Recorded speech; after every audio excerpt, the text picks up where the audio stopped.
Next to Peru, Nepal is one of my favorite countries hands down. If you're a mountain enthusiast like me, this is the place to be. Surrounded by the Himalayas, Nepal is a trekker's paradise. Some may even call it heaven. The obvious and main activity here is to go trekking. Numerous trails can be found in the country that caters to all levels. If you're a beginner, advanced, or a seasoned hiker, there's a trail for you. If you're not the outdoorsy type, there's still a lot of things to do in the country aside from trekking.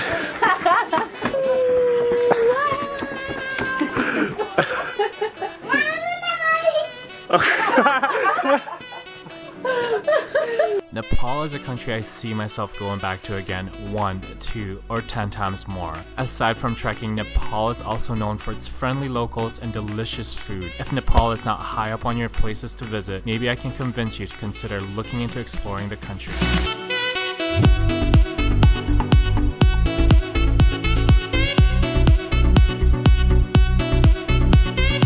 Visas for Nepal are straightforward. You may obtain them on arrival. A 15-day visa will cost you $25.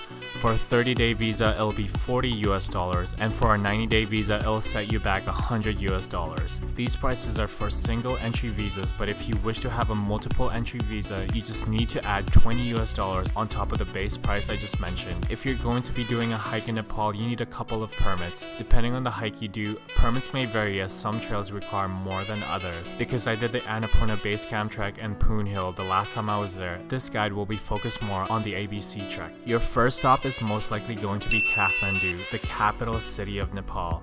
The dust here is real. There will be a lot of trekking agencies, and the Nepal Tourism Board is located here as well. This is where you get your trekking permits. Depending on whether or not you book with an agency, they may arrange all the permits for you. Or if you're like me, if you want to do a trek on your own, you need to arrange all the paperwork yourself. This process is quick and easy. The first permit you need is a TIMS card, also known as the Trekking Information Management System. This is a mandatory permit to ensure safety of the trekkers in the country. No matter which trek you're doing, this is a requirement. The second permit is your national park permit. There are a lot of treks in Nepal, and depending on where your trek is going to take place, some treks require 1, 2, or even 3 permits. As mentioned, this video will be focused more on the ABC trek. If you happen to be doing another trek aside from Annapurna, do check online for more information, as you may need a single or multiple permits. Now that you have your permits, make sure you get lots of rest before your trek.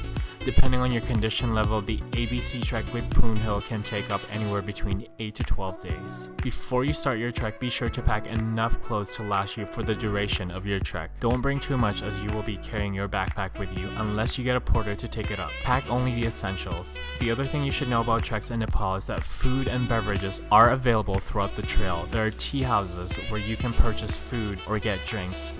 The higher you get up or the further away you get from civilization, the more expensive the food and drinks get. Lastly, I can't stress this enough, but be sure to stretch before and after your trek.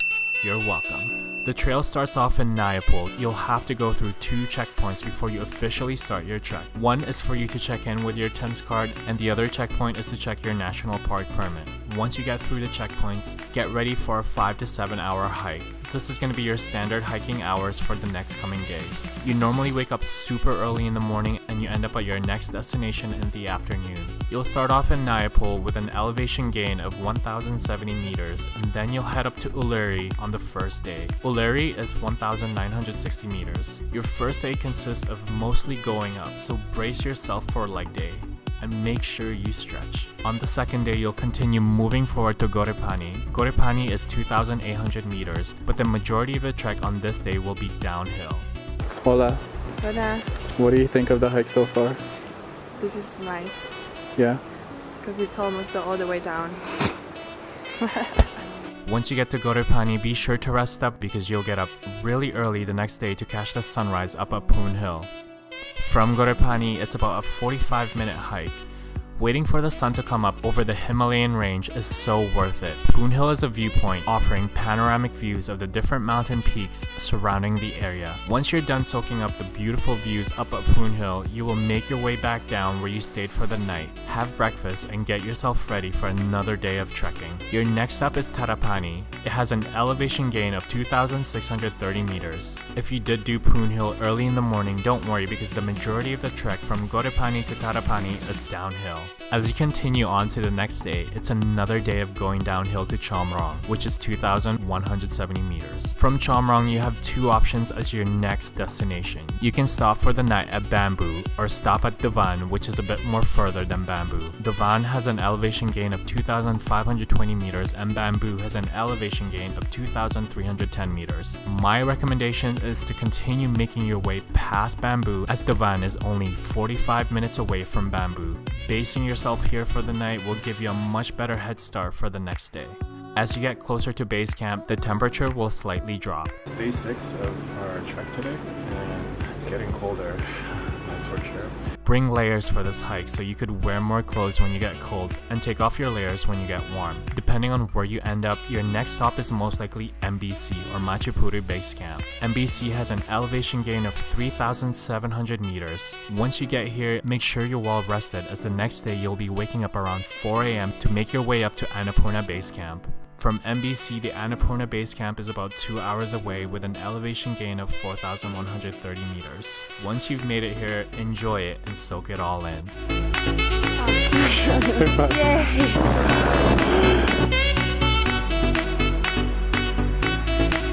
After you complete your trek, Pokhara is a good spot to recover, do laundry, and to shower and to start looking like a human again. Other treks worth mentioning are the Annapurna Circuit, the Everest Base Camp or EBC, the Manaslu Circuit, and Langtang, just to name a few. Once you've recovered from your trek, you can now visit several sites in the country. I'm probably going to be butchering the name here, but the Swayambhunath Stupa is located on a hilltop with views of the Kathmandu city. Next place you want to check out is the Patan Durbar Square, a good place to take a stroll and see the picturesque center. The next thing you want to check out is another stupa, one of the largest stupas in the world, standing at 36 meters or 118 feet. A couple more things about Nepal. In terms of transportation, shuttle buses and public buses are available to get from one city to another. The road conditions in Nepal are not as developed yet. Expect a longer and bumpier ride than normal. What would normally take 20 minutes can take hours in Nepal, so be prepared for a long journey. As an outdoors enthusiast, I know going to Nepal once is not enough, at least not for me. This is one massive playground for the outdoor lovers like myself. Words and pictures aren't enough to describe how amazing the landscape in Nepal is. If Nepal is not on your list, you may want to reconsider. For those already planning on visiting, I hope you found my guide useful. That wraps up my tips for the country and for the Annapurna Base Camp trek. But before you go, please subscribe to my channel and give this video a big thumbs up, and I'll catch you guys on the next one. ABC.